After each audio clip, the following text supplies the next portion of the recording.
Hey guys, welcome to Skill-Lync. Welding processes are often called in many names. Shielded metal arc welding is called stick welding, while gas tungsten inert gas welding is called TIG welding.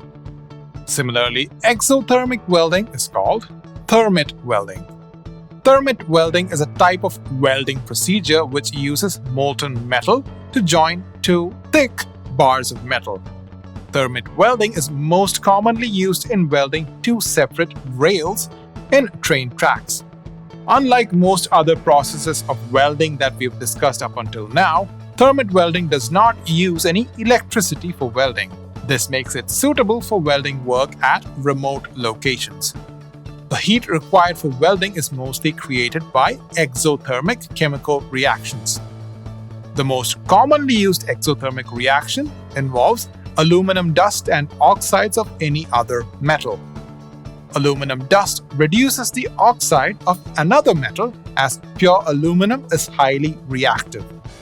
The most common reactant is rust, which is also called iron oxide. When this mixture is ignited with heat, the components undergo a redox reaction. The oxygen from iron oxide splits and joins pure aluminum to form aluminum oxide. During this process, huge amount of heat is generated. The pure iron melts due to the intense heat generated and fills the gap provided in between the rails. As we mentioned, thermit welding is mostly used to weld railway tracks.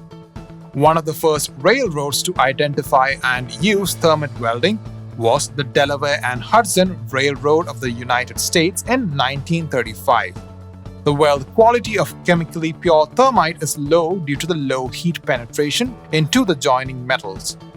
Another drawback of this is that pure iron is used to fuse two rails together as opposed to strong steel. To avoid yielding pure iron, a few pellets of high-carbon alloying steel are added into the thermite mixture.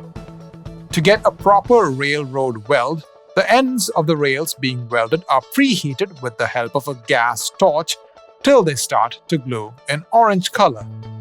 This is done to ensure that the molten steel from the thermite cauldron is not chilled instantaneously on touching the cold rail tracks.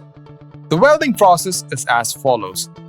A gap in the rail track is identified. Two mold clamps are placed on either side of the rail, just above the gap in the rails.